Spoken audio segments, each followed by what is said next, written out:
আসসালামু আলাইকুম। আমি অ্যাডভোকেট খন্দকার শাহরিয়ার, ঢাকা জজ কোর্ট। আজকে আমাদের যে আলোচনার বিষয় থাকবে সেটি হচ্ছে কোর্ট ম্যারেজ। আসলে কোর্ট ম্যারেজ বিষয়টি কী এবং বিয়ের জন্য কোর্ট ম্যারেজ আবশ্যকীয় কিনা এবং কোর্ট ম্যারেজ করলে বিয়েটা পরিপূর্ণ হয় কিনা, এই বিষয়টি আমরা আজকে আলোচনা করার চেষ্টা করব। আমরা প্রথমেই জানার চেষ্টা করব আসলে কোর্ট ম্যারেজ বিষয়টা কী।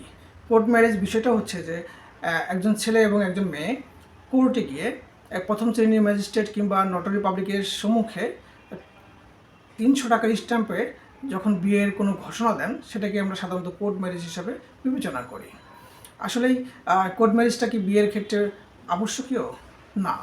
কারণ আমরা দেখি যে আমাদের যে শরিয়া আইন আছে এবং আমাদের দেশীয় যে নিবন্ধন আইন আছে, এই আইন অনুসারে কাজী কিংবা একজন হুজুর বিয়ে পড়িয়ে তারপর হচ্ছে নিবন্ধন আইন অনুসারে নিবন্ধন করতে হয়। এই বিয়ে পড়ানোর পরে সাক্ষীদের সম্মুখে এবং নিবন্ধন করবার পরেই বিয়েটা পরিপূর্ণ হয়ে যায়।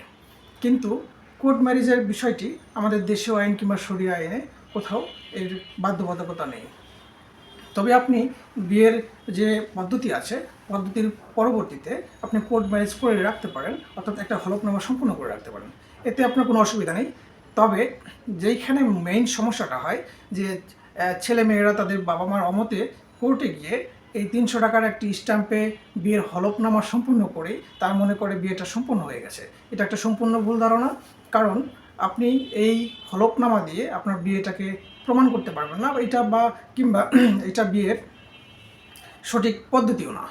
সুতরাং আপনাকে যেটা করতে হবে সেটা হচ্ছে আপনার দেশীয় আইন, অর্থাৎ শরিয়া আইন এবং দেশীয় আইন, হুজুর কাজী মাধ্যমে সাক্ষীদের মাধ্যমে বিয়ে পড়িয়ে নিবন্ধন করে তারপর আপনি একটা কোর্ট ম্যারেজ করে রাখতে পারেন। যদি না করেন তাতেও কোনো অসুবিধা নেই।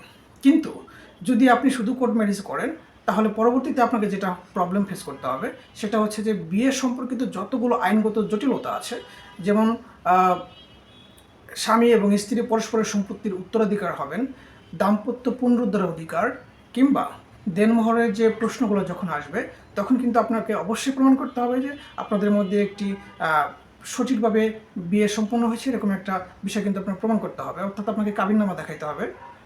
আপনি যদি কাবিননামা না দেখেন, শুধুমাত্র কোর্ট ম্যারেজ দেখালে কিন্তু এই ক্ষেত্রে আপনাকে অনেক আইনগত জটিলতা কিংবা ভোগান্তি পোহাতে হবে।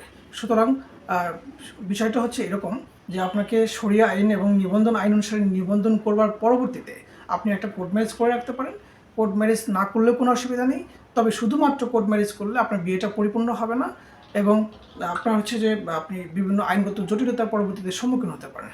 এই জন্য আপনার, যেহেতু বিয়েটা খুবই গুরুত্বপূর্ণ একটা বিষয়, আপনার এই বিয়ের বিষয়ে এই যে প্রচলিত ধারণা আছে যে কোর্ট ম্যারেজ করলে বিয়েটা সম্পন্ন হয়, এই ধারণা থেকে বের হয়ে আসুন এবং সঠিক পদ্ধতি মেনে বিয়ে করুন। ধন্যবাদ সবাইকে। আসসালামু আলাইকুম।